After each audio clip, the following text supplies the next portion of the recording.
The biggest mistake you can make is letting dirt and clutter pile up in your home until you can hardly manage them. However, you can't blame yourself if you're a victim of narcissistic abuse. It's not about laziness or lack of effort. It's about your emotional weight. Narcissistic abuse takes a toll on your mental and emotional energy, leaving you feeling drained and overwhelmed. As a result, something as simple as tidying up can feel like an impossible task. Today, we'll explore why victims of narcissistic abuse often struggle to maintain a clean home, and how these struggles are tied to the long-lasting effects of the trauma. Are you ready for number 1? The couch reminds them of the silent treatments they endured for hours. Imagine walking into your living room and seeing the couch not as a piece of furniture but as a symbol of the emotional torment you've been through. For victims of narcissistic abuse, the couch isn't just a comfy place to relax. It's where hours of silent treatments unfold. You remember sitting there, feeling invisible, waiting for an acknowledgement that never came. It isn't just a bad memory. It's a psychological trigger.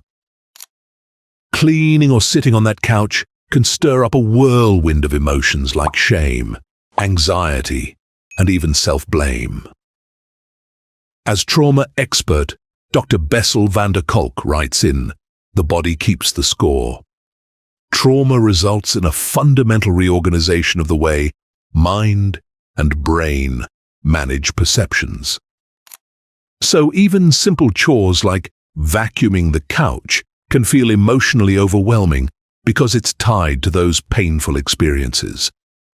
On top of that, you might find yourself avoiding the couch altogether, letting it gather dust and clutter.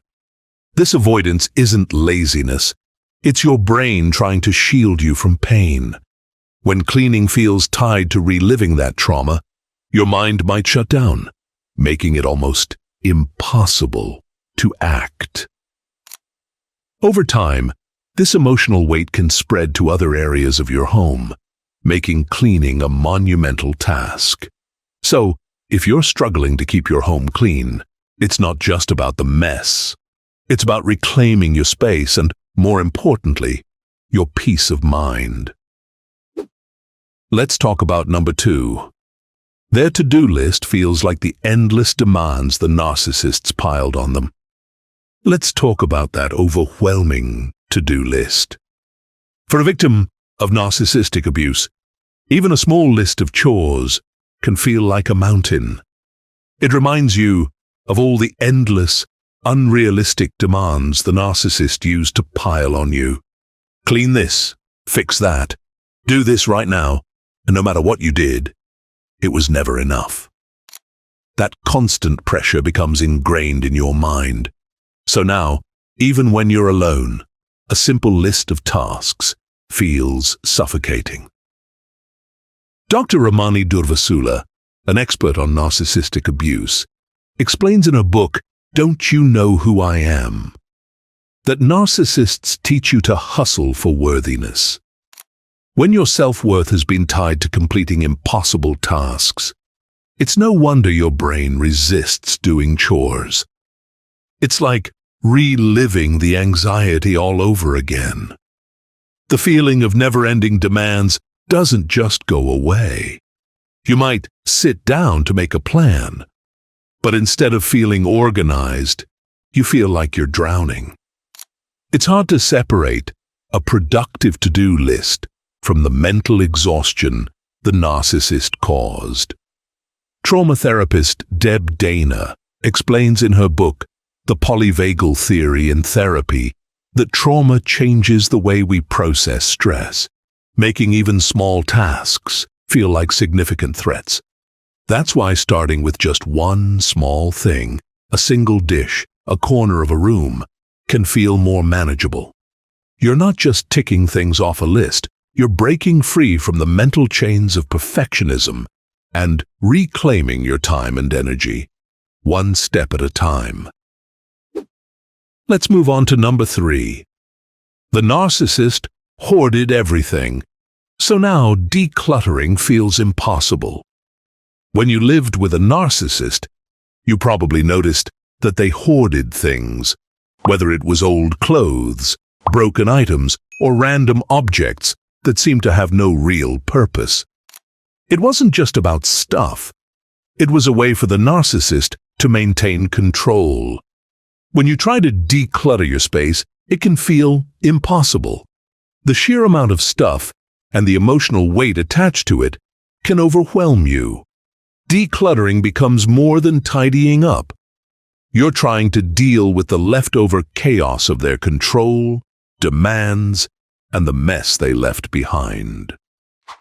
As Marie Kondo, the decluttering expert, explains in her book, The Life-Changing Magic of Tidying Up, keep only those things that speak to your heart.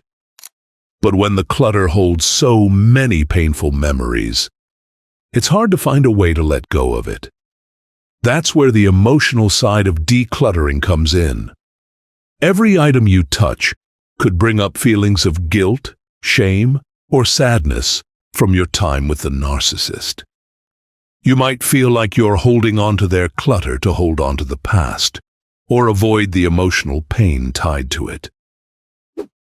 Now, let's continue to number 4. Cleaning their bed reminds them of sleepless nights filled with anxiety. When you think about cleaning your bed, it's not just about making it look neat. It brings back memories of sleepless nights when anxiety consumed you. The bed, once a place of rest, symbolizes the stress and fear you lived with during your relationship. Every time you lay down, your mind might race with thoughts of what the narcissist did or said. That emotional weight can make it almost impossible to approach your bed without feeling overwhelmed.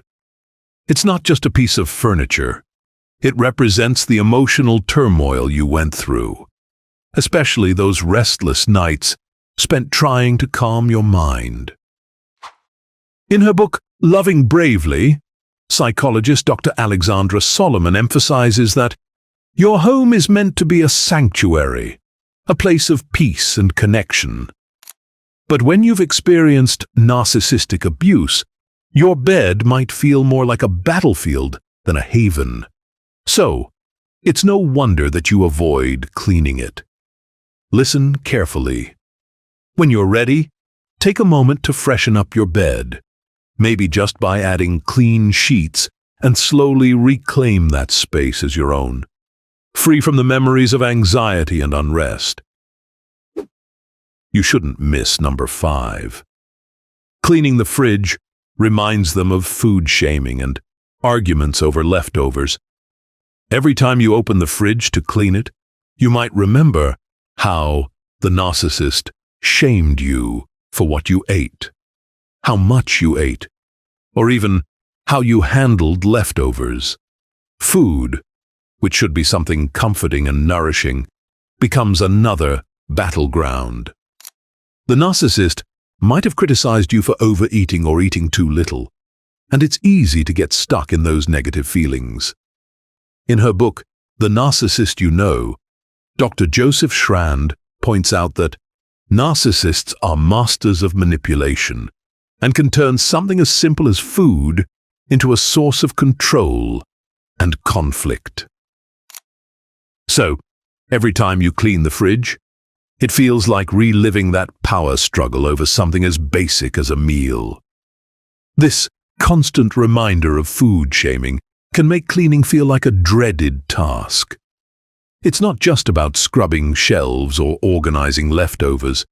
It's about confronting those painful memories of being judged for something so personal and basic. Finally, we're down to number 6. The dining table reminds them of uncomfortable family dinners. The dining table might seem like a simple place to share a meal, but it's filled with uncomfortable memories for you. You remember those family dinners, where the narcissist controlled the conversation and no one could speak freely.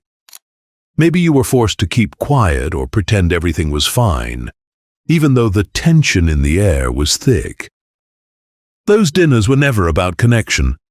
They were about control. As therapist Dr. Patricia Evans explains in her book, The Verbally Abusive Relationship, abusers use silence, sarcasm, and criticism as tools to manipulate and dominate their victims. So, every time you sit at that table, or even think about cleaning it, you're reminded of those forced, silent meals where real conversation was never allowed. This emotional weight makes cleaning the dining table feel like a daunting task. It's not just about wiping away crumbs, but facing those memories of stifled voices and tension. In her book, Hold Me Tight, psychologist Dr. Sue Johnson explains that healthy relationships thrive on open, honest communication. But in a narcissistic environment, communication is warped and twisted, making it hard to even think about eating together without the weight of past experiences. So, when you try to clean that table, it can feel like you're not just cleaning a surface, but also confronting years of emotional suppression. So, if you've been struggling to keep your home clean after experiencing narcissistic abuse, give yourself some grace. It's not a sign of weakness or failure. It's a reflection of the emotional and mental weight you've been carrying. Healing takes time, and it's okay to start small.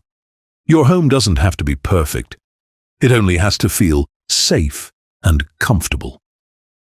You'll find taking charge of your space more manageable as you rebuild your strength and confidence. Be kind to yourself. You're doing your best, and that's enough.